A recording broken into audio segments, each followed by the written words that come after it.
ये नामुमकिन जबरदस्त काम आप सभी कर रहे हैं, लेकिन अनजाने में। तो सवाल ये है कि आपका कितना हिस्सा आपकी चेतना में आ गया है। अगर आप ध्यान दें तो पाएंगे कि अभी आप अपने 1% हिस्से के बारे में भी चेतन नहीं हैं। मेरे आसपास के लोग हर दिन ऐसी कई चीजें देखते हैं जिन पर वो विश्वास नहीं कर सकते।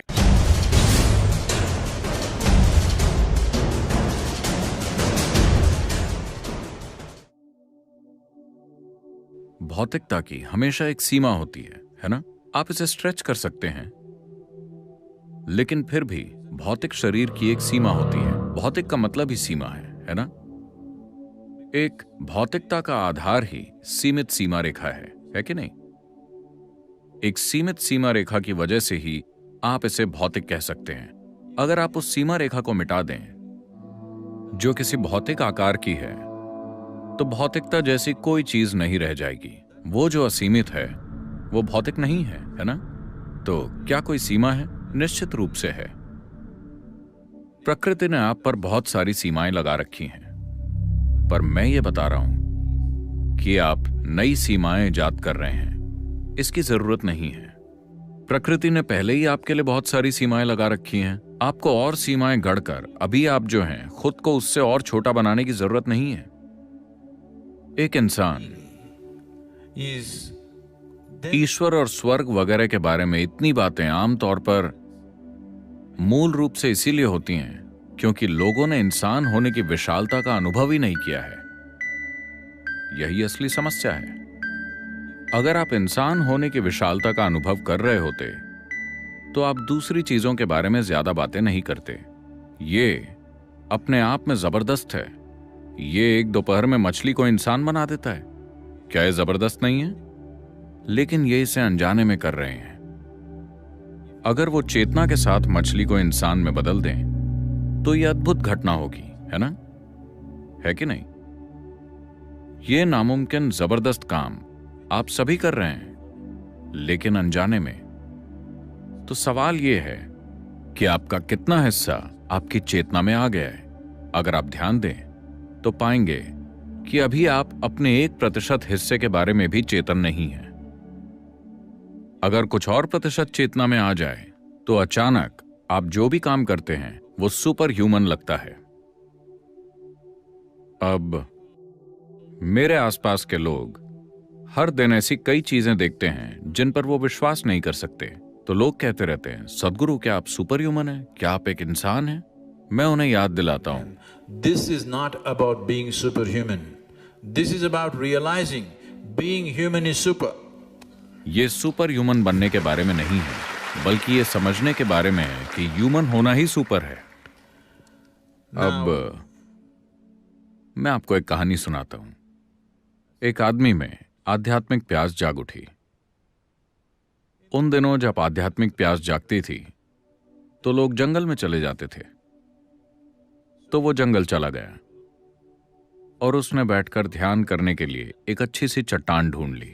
वो बैठ गया और फिर उसने देखा कि कुछ ही दूरी पर एक लोमड़ी थी। उसके सामने के दोनों पैर कटे हुए थे। लोमड़ी अपंग थी। शायद किसी शिकारी के जाल में फंसकर उसकी दोनों टांगें कट गई थीं। प्रकृति किसी भी प्रकार की असमर्थता पर दया नहीं दिखाती। असमर्थ लोगों की मदद करना ये काम सिर्फ ये इंसानी समाज की खासियत है। प्रकृति में अगर आप अपना भोजन नहीं जुटा सकते तो आप गए काम से। तो यहां एक लोमड़ी थी जिसके आगे की दोनों टांगें कटी हुई थी, लेकिन दिखने में वो स्वस्थ और हट्टी कट्टी लग रही थी। उसने ये देखा और वो सोचने लगा कि पैरों के बिना ये लोमड़ी अपना काम कैसे चला रही है। फिर वो बैठ गया। उसे ध्यान लगाना था। उसने जाप शुरू किया। ओम ओम ओम कुछ समय तक चलता रहा। जब शाम हुई उसे एक शेर के गुर्राने की आवाज सुनाई दी। जैसे ही उसने गर्र की आवाज सुनी, ओम गायब हो गया और वो एक पेड़ पर चढ़कर बैठ गया। वो ध्यान व्यान सब भूल गया। फिर शेर अपने मुंह में मांस का एक टुकड़ा दबाए आया और वो टुकड़ा उसने उस अपंग लोमड़ी के सामने रख दिया। लोमड़ी ने वो मांस खा लिया और शेर वहां से चला गया। उस आदमी ने सोचा, ओह, ये तो एक दैवी संदेश है। भगवान मुझसे कुछ कहना चाहते हैं। एक अपंग लोमड़ी को एक खूंखार शेर खाना खिला रहा है। यह सबसे बड़ा चमत्कार है। भगवान मुझे कोई संदेश दे रहे हैं। वो संदेश क्या है, क्या है, क्या है? वो ध्यान लगाना पूरी तरह से भूल गया और सोचने लगा कि वो संदेश क्या है। फिर उसने खुद ही अपना एक संदेश बना लिया। उसने कहा, भगवान मुझसे कहना चाहते हैं कि इस चमत्कारी जंगल में एक अपंग लोमड़ी को भी एक खूंखार शेर खाना लाकर देता है। जब ऐसी व्यवस्था है तो मूर्ख, तू तो आध्यात्म के मार्ग में है। तू क्यों खाने के बारे में सोच रहा है? बस एक जगह पर बैठ, खाना तेरे पास आ जाएगा। तो वो बैठ गया। एक दिन, दूसरा दिन, तीसरा दिन, 6, 7. छठवें सातवें दिन तक वो जिंदा रहने के लिए तड़पने लगा। वो हिल भी नहीं पा रहा था, बिल्कुल कमजोर, तड़प रहा था। लगभग मरने जैसी हालत थी। उस रास्ते से एक योगी गुजर रहे थे। उन्होंने वो आवाजें सुनी। वो उसके पास आए और पूछा, क्या हुआ, तुम्हारी ये हालत कैसे हो गई? आदमी बोला, ओह महान योगी, मुझे एक दैवी संदेश मिला था। मैंने उसका पालन किया और ऐसा हो गया। योगी ने पूछा, क्या हुआ था? आदमी बोला, वहां उस लोमड़ी को देखिए, देखिए वो कितनी तंदुरुस्त है। रोज एक शेर उसके लिए मांस का एक टुकड़ा लेकर आता है और उसे खिलाता है। आपको नहीं लगता कि यह दैवी संदेश है? बताइए, क्या यह सच में दैवी संदेश है? योगी ने कहा, निश्चित रूप से यह एक दैवी संदेश है। लेकिन तुमने एक दयालु शेर के बजाय एक अपंग लोमड़ी की नकल करना क्यों चुना?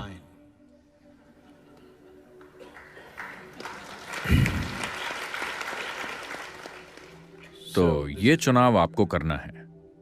अगर आप एक अपंग लोमड़ी की नकल कर रहे हैं तो एक दयालु शेर आपको चमत्कारी लगेगा। ये कोई चमत्कार नहीं है, ये किया जा सकता है। हाँ, ये किया जा सकता है, इसमें कोई चमत्कार नहीं है। लेकिन इसे देखने के दो तरीके हैं। एक तो ये कि सब कुछ चमत्कार है। अच्छा बताइए, आप जमीन में गंदगी डालते हैं और पेड़ से आम निकल आते हैं, मीठे आम। गंदगी और आमों की मिठास, क्या वो दोनों एक ही चीज हैं? वो एक ही हैं, है कि नहीं? क्या वो दोनों एक नहीं है? जो खाना आप खाते हैं और अगले दिन टॉयलेट में जो आप करते हैं, वो एक ही है कि नहीं? हाँ या ना? अगर कल आप उस गंदगी को खेत में डालेंगे तो फिर से वो आपका खाना बन जाएगी, है कि नहीं? दोनों एक ही हैं। लेकिन क्या आप दोनों के साथ एक सा बर्ताव कर सकते हैं? नहीं। आपके पास ये समझ होनी चाहिए कि कैसा बर्ताव करें, लेकिन हैं वो दोनों एक ही, है ना? गंदगी से आम बनना, क्या यह चमत्कार नहीं है? मछली को इंसान बनाना, क्या यह चमत्कार नहीं है? हाँ या ना? हर चीज एक चमत्कार है। यह जिंदगी को देखने का एक तरीका है। जिंदगी को देखने का दूसरा तरीका यह है कि कुछ भी चमत्कार नहीं है, सब कुछ कारण और परिणाम के बीच हो रहा है। अगर आपकी दृष्टि इतनी सीमित है कि आप कारण को नहीं देख पा रहे, आपको सिर्फ परिणाम ही दिखाई दे रहा है, तो फिर ऐसा ही होगा। अगर आप कारण और परिणाम दोनों को देख सकते हैं तो सब कुछ समझाया जा सकता है, सब कुछ दोहराया जा सकता है, सब कुछ संभव बनाया जा सकता है। अब मैं एक ऐसी तकनीक के बारे में बात कर रहा हूं जो आपको एक चमत्कार बना देगी, लेकिन वो कोई चमत्कार नहीं है। सारी तकनीकें चमत्कार जैसी लगती हैं, है ना? मान लीजिए कि आप इलेक्ट्रिसिटी के बारे में कुछ भी नहीं जानते और अभी हॉल में बिल्कुल अंधेरा है और मैं आपसे कहता हूं, देखिएगा अभी मैं बस दीवार के इस हिस्से को छूऊंगा और पूरे हॉल में रोशनी हो जाएगी। और अगर मैं ऐसा कर दूं तो वाह, आप मेरे सामने सिर झुका देंगे, है ना? कोई भी चीज जो आपको समझ नहीं आती वो आपके लिए एक चमत्कार है ना? हाँ, कोई भी चीज जिसे आप नहीं समझ पाते वो आपके लिए एक चमत्कार है।